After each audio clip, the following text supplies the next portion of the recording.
कहानी की शुरुआत में हम देखते हैं कि कुछ लोग एक प्रतिष्ठित कंपनी में शीर्ष पद के लिए इंटरव्यू देने पहुंचे हैं। इस खास इंटरव्यू के लिए सिर्फ 8 लोगों का चयन हुआ है और वे सभी बेहद खुश नजर आ रहे हैं। इंटरव्यू स्थल पर पहुंचने के बाद उन्हें एक हॉल में ले जाया जाता है जहां 8 सीटें होती है। हर सीट पर एक क्वेश्चन पेपर रखा होता है जिस पर केवल एक कैंडिडेट नंबर अंकित होता है।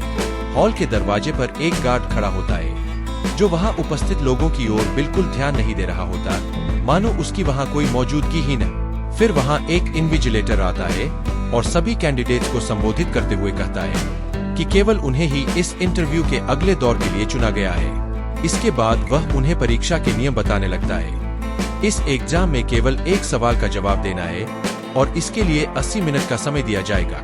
3 नियम है। पहला, किसी भी सवाल का उत्तर पूछने के लिए न तो इन्विजिलेटर से और न ही गार्ड से बात की जा सकती है।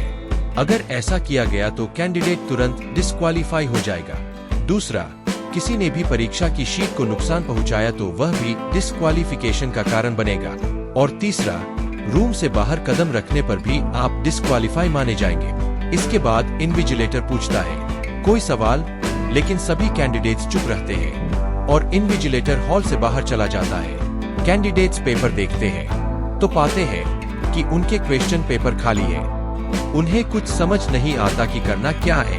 तभी एक लड़की अपने पेपर पर लिखती है कि उसे यकीन है कि उसे यह जॉब मिल जाएगी, लेकिन तुरंत गार्ड आकर उसे बाहर निकाल देता है क्योंकि उसने परीक्षा की शीट पर लिखकर उसे खराब कर दिया था। यह देख सभी लोग घबरा जाते हैं। एक कैंडिडेट सुझाव देता है कि भले ही गार्ड और इन्विजिलेटर से बात करना मना हो, लेकिन हम आपस में तो बात कर सकते हैं। ऐसा करने पर कोई भी बाहर नहीं निकाला जाता तो वे आपस में बात करना शुरू कर देते हैं। अब उन्हें समझ आता है कि इस एग्जाम का उद्देश्य सवाल का जवाब देना नहीं बल्कि सवाल को ढूंढना है। एक कैंडिडेट कहता है कि शायद कंपनी हमारा टीम वर्क चेक कर रही है, इसीलिए उन्होंने क्वेश्चन पेपर को खाली छोड़ा है। वे अपने असली नाम नहीं बताते और एक दूसरे को ब्लैक, व्हाइट और ब्लॉन्ड जैसे नाम देते हैं।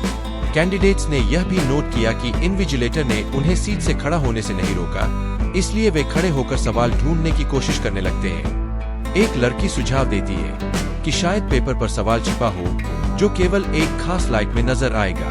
वह पेपर को रोशनी के सामने रखती है, लेकिन कुछ नजर नहीं आता। फिर वे कोशिश करते हैं कि शायद पेपर पर कुछ छाया डालने से या उसे तोड़ने से सवाल मिल जाए, लेकिन कोई फायदा नहीं होता। इस बीच कुछ लोग लाइट्स को बंद करके देखना चाहते हैं कि क्या सवाल ब्लू लाइट में दिखेगा। वे लाइट्स तोड़ देते हैं, लेकिन सवाल अभी भी नहीं मिलता। समय धीरे धीरे बीत रहा होता है और अब केवल 1 घंटा ही बचा है। तभी व्हाइट एक नई तरकीब अपनाने का सुझाव देता है और पुराने कैंडिडेट का पेपर लेकर उस पर भी छाया डालकर देखने की कोशिश करता है, लेकिन फिर भी असफल रहता है।